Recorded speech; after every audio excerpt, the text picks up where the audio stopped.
Бүгүнкү күндө өлкөдө 17 миңден ашык мамлекеттик, 8 миң муниципалдык кызматкер бар. Мыйзамга ылайык алар 3 жылда бир ирет милдеттүү түрдө квалификациясын жогорулатып туруусу абзел.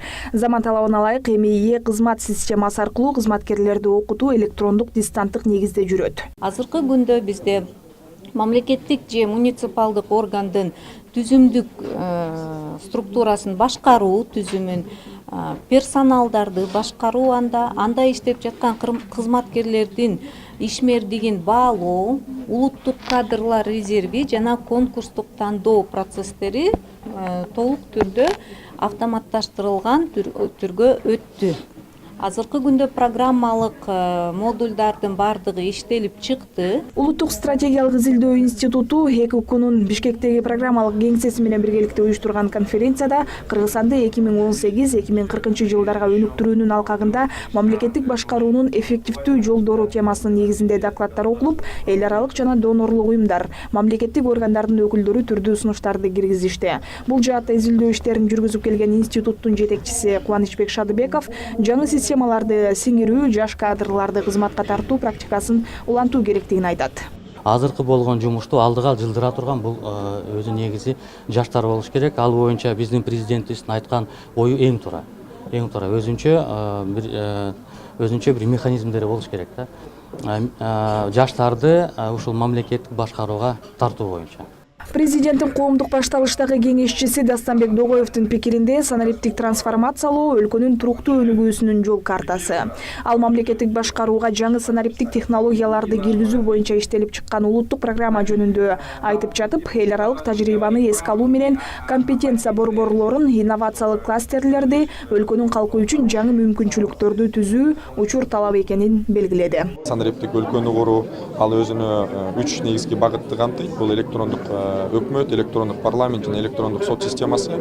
Анан эң негизги багыт болсо бул ошо санариптештирүү процесстерине жеке тармакты тартып келүү, аларга жанагындай экспорттко жана ички ошол экономиканын талаптарына жооп бере турган системаларды иштеп чыгууга жана аны киргизгенге аларга мындай өнүгүү үчүн тиешелүү шарттарды түзүп берүү. Мына ушундай максаттарды көздөгөн программанын концепциясы эртең өтө турган улуттук коопсуздук кеңешинин жыйынында каралат. Бекитилген соң 5 жылдык капландар түзүмү иштелип чыгып, бирдиктүү санарип системасы ишке ашат, дейт Догоев. Программанын приоритеттүү компоненти бул түндүк системасы болуп эсептелет. Аталган система мамлекеттик органдар ортосундагы документ, маалымат алмашууну электрондоштуруп келет. Системанын негизинде электрондук форматта азыркы убакытта 25ден ашык мамлекеттик кызматтар жарандарга дайын.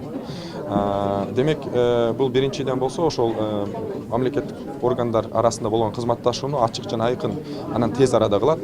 Демек, ошол жанагы жарандар азыркы убакытта баягы документтерди, справкаларды чогултуу процессин жокко чыгарыш керек. Серепчи Чынара Эсенгул бул аянтчада максаттуу иштебей жаткан айрым мамлекеттик кызматтарды жоюу боюнча өзүнүн сунушу менен бөлүшүп, аны чогулгандар менен бирге талкуулоо үчүн келген. Айтымында бул саамалык туруктуу өнүктүрүү стратегиясынын ар бир бөлүгү менен жакындан таанышып, сунуш пикирлерди айтууга жакшы мүмкүнчүлүк болду. Эксперт катары айтышы мүмкүн. Биринчиси бул өзүңүздөр көрүп атасыздар, уже багы саясатка аралашкан, чечим кабыл ала турган адамдар да кармалып атат күндө-күндө.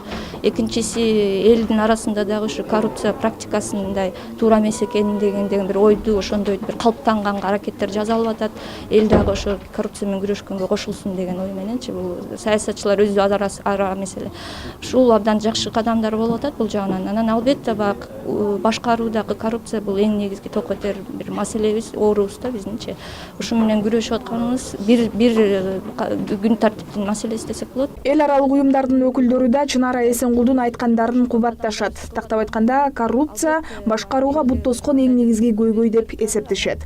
Чынара айымдын айтымында өлкөнүн экономикасы биз каалагандай деңгээлде эмес. Андыктан өнүгүү жолундагы негизги ресурсубуз болгон адамдарды топтоп бир багытты көздөй аракет кылуу керек. 20-жылга чейин негизги кадамдар бул координация деп атат. Ушу мамлекеттик органдар өзүнүн координациясын күчтөтүш керек. Анан элге үмүт берип, ошо өнүгүүгө кадамдарды кайсы жакка жылаарыбызды көрсөтүп бериш керек болуп атат да баарыбызга. Жарандык коомго, башкаруу системада иштеген, чечим кабыл ала турган адамдарга, анан деги жалпы коомчулукка да. Биз 20-жылга чейин конкреттүү ушу 5 жыл ичинде ушуга жетишебиз деп. Конференция катышуучулары 2023-жылга чейин башкаруу системасында реформа жүргүзүү өлкөнүн чоң жеңиши болмок дешет. Жайнагүл Талас кызы, Азат Муратбеков, Пирамида.